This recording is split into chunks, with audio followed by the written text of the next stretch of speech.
మానసికంగా స్ట్రాంగ్గా ఉండాలి అంటే ఏం చేయాలి?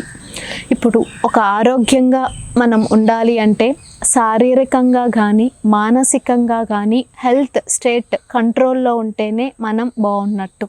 ఇప్పుడు ఫిజికలీ మనం స్ట్రాంగ్గా ఉండాలి అంటే డైట్ బాగా తీసుకోవడం, అంటే ఫుడ్ బాగా తీసుకోవడం, ఎక్సర్సైజ్ చేసుకోవడం వలన కొంచెం మనం ఫిజికలీ అంటే శారీరకంగా స్ట్రాంగ్గా ఉంటాము. మెంటలీ స్ట్రాంగ్గా ఉండాలి అంటే మనం ఏం చేయాలి? మానసిక సమస్యలు మనమంతట మనం సెల్ఫ్ కంట్రోల్ అనేది చేసుకోవాలి. సో సెల్ఫ్ కంట్రోల్ ఏంటంటే ఇప్పుడు మనకి ఆ థాట్స్ వస్తున్నాయా, జస్ట్ డీవియేట్ మనకి ఆలోచన నుంచి డైవర్ట్ అయిపోతూ ఉండాలి. దాని గురించి ఆలోచిస్తున్నామా, ఆ నెగిటివిటీ నుంచి పాజిటివిటీలోకి కన్వర్ట్ అవ్వడానికి చూసుకోవాలి.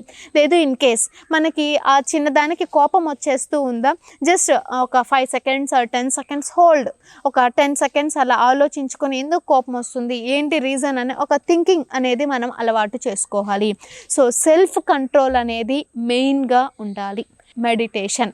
సో ఈ మెడిటేషన్ ఏంటి, జస్ట్ ఒక కామ్ ప్లేస్ అంటే అక్కడ ఏమి శబ్దాలు లేని ప్లేస్లో కూర్చోండి ప్రశాంతంగా, ఓపెన్ ఏరియాలో లేదా అనుకుంటే మీ ఇళ్ళల్లో బాల్కనీ లాంటి చోట్లలో కూర్చున్న తర్వాత just as your comfortable position నార్మల్గా కూర్చొని సుఖాసనంలోనే ఉండి ఐస్ని క్లోజ్ చేసుకొని, అంటే కళ్ళు మూసేసుకొని జస్ట్ ఏం లేదు, శ్వాస బయటకి మీరు ఎలా వదులుతున్నారు, శ్వాస లోపలికి ఎలా తీసుకుంటున్నారు అన్న పాయింట్ మీదనే మీ యొక్క దృష్టిని పెట్టండి.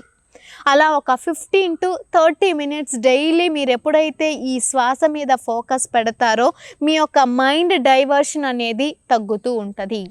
సో కాన్సన్ట్రేషన్ పెరుగుతూ ఉంటుంది, మైండ్ డైవర్టింగ్ పెరుగుతుంది, బాడీలో పాజిటివిటీ పెరుగుతుంది, ఆటోమేటిక్గా ఆక్సిజన్ లెవెల్స్ అనేటివి పెరుగుతాయి.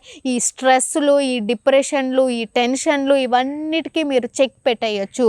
సో మానసికంగా మీరు స్ట్రాంగ్గా ఉండాలి అంటే డైలీ పొద్దున ఒక 15 minutes ప్రాణాయామ చేయండి, సాయంత్రం ఒక 15 minutes మెడిటేషన్ చేయండి. మానసికంగా స్ట్రాంగ్గా ఉంటారు.